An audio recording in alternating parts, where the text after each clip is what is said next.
ભારતીય ડિઝાઇન અધિનિયમ 2000 ડિઝાઇન એટલે કોઈ પણ વસ્તુનો બાહ્ય આકાર, આકૃતિ, નમૂનો, રેખા, રંગ સંયોજન વગેરે જે દ્રષ્ટિથી આકર્ષક લાગે. ઉદ્યોગમાં ઉત્પાદનોના લુક અને ફીલને કાનૂની રીતે સુરક્ષિત કરવા માટે ડિઝાઇન પ્રોટેક્શન આપવામાં આવે છે. ભારતમાં ડિઝાઇન માટે કાયદો ડિઝાઇન્સ એક્ટ 2000 લાગુ થયેલો છે, જે 1911ના જૂના કાયદાને બદલે છે. આ કાયદો ભારતને WTO ટ્રીપ્સ એગ્રીમેન્ટ સાથે સુસંગત બનાવે છે. સરળ શબ્દોમાં કહીએ તો ડિઝાઇન એટલે કે કોઈ ઉત્પાદનનું દ્રશ્યમાન બાહ્ય સ્વરૂપ. ડિઝાઇન એક્ટ 2000 અનુસાર વ્યાખ્યા જોઈએ તો ડિઝાઇન એટલે આકાર, રૂપરેખા, નમૂનો, શણગાર, રેખા, રંગોનું સંયોજન જે કોઈ ઉદ્યોગ ઉત્પાદનને દ્રષ્ટિએ આકર્ષક બનાવે છે. ડિઝાઇનના મુખ્ય તત્વો. ડિઝાઇનમાં માત્ર દ્રશ્યમાન લક્ષણો આવે છે, કાર્યપ્રણાલી નહીં. બે પરિમાણીય 2D અથવા 3 પરિમાણીય એટલે કે 3D સ્વરૂપમાં હોઈ શકે છે. ઓરિજિનલ અને નોવેલ હોવું જરૂરી છે. ઉદ્યોગમાં પુનઃ ઉત્પાદિત કરી શકાય તેવી હોવી જોઈએ. ડિઝાઇનને રક્ષણ માટે લાયક બાબતો કઈ કઈ છે? તો ડિઝાઇન માટે રક્ષણ મેળવવા તે નવીન અથવા તો મૂળ હોવું જોઈએ. પહેલાં ક્યારેય જાહેર કે પ્રકાશિત ન થઈ હોય.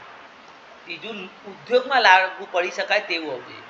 ફક્ત સૌંદર્યલક્ષી હોવી જોઈએ, ફંક્શનલ નહીં. ડિઝાઇન માટે રક્ષણ ન મળતી બાબતો કઈ છે? કલાકૃતિઓ જે પહેલેથી જ કોપીરાઇટ હેઠળ આવે છે. ધ્વજ, એમ્બ્લેમ, રાષ્ટ્રચિહ્ન. અશ્લીલ કે અનૈતિક ડિઝાઇન, મશીનરી કે ટેકનિકલ કાર્ય દર્શાવતી રચનાઓ. ડિઝાઇનનું રજિસ્ટ્રેશન. ભારતનું ડિઝાઇન ઓફિસ કલકત્તા ખાતે થાય છે. અંગ્રેજી સાથે નમૂનો ડ્રોઈંગમાં સબમિટ કરવો પડે છે. ચકાસણી પછી મંજૂરી મળે છે. ડિઝાઇનનો સમયગાળો. પ્રારંભિક સમયગાળો 10 વર્ષનો છે. એકવાર રિન્યુઅલ કરીને 5 વર્ષ વધારી શકાય છે. એમ કુલ 15 વર્ષના સમયગાળા સુધી હક મળે છે. ત્યારબાદ ડિઝાઇન પબ્લિક ડોમેનમાં જાય છે. ડિઝાઇન ધારકને મળતા હકો. તો ઉત્પાદન પર ડિઝાઇનનો વિશિષ્ટ ઉપયોગ કરવાનો અધિકાર. ડિઝાઇનને તેનો ઉપયોગ કરવાની મંજૂરી આપવાનો અધિકાર. ગેરકાયદે નકલ તથા ઉલ્લંઘન માટે કાનૂની કાર્યવાહી કરવાનો અધિકાર. ડિઝાઇનનું મહત્વ. ઉદ્યોગ વિકાસ.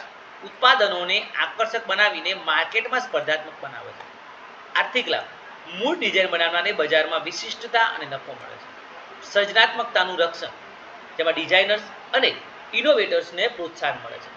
વૈશ્વિક વેપારમાં સહાય. WTO ટ્રીપ્સ ધોરણો પ્રમાણે આંતરરાષ્ટ્રીય માન્યતા મળે છે. બ્રાન્ડ મૂલ્ય. ડિઝાઇન દ્વારા કંપનીનું ઇમેજ મજબૂત થાય. લાઇબ્રેરી વિજ્ઞાન સાથેના સંબંધમાં જોઈએ તો ડિઝાઇન સંબંધિત દસ્તાવેજો ઇન્ટેલેક્ચ્યુઅલ પ્રોપર્ટી ઇન્ફોર્મેશન સોર્સિસનો ભાગ છે. લાઇબ્રેરીઓ સંશોધકોને ડિઝાઇન ડેટાબેઝ સુધી એક્સેસ આપે છે. IPR જાગૃતિના ભાગરૂપે ડિઝાઇન અધિકાર અંગે વપરાશકર્તાઓને માર્ગદર્શન આપવું જરૂરી છે.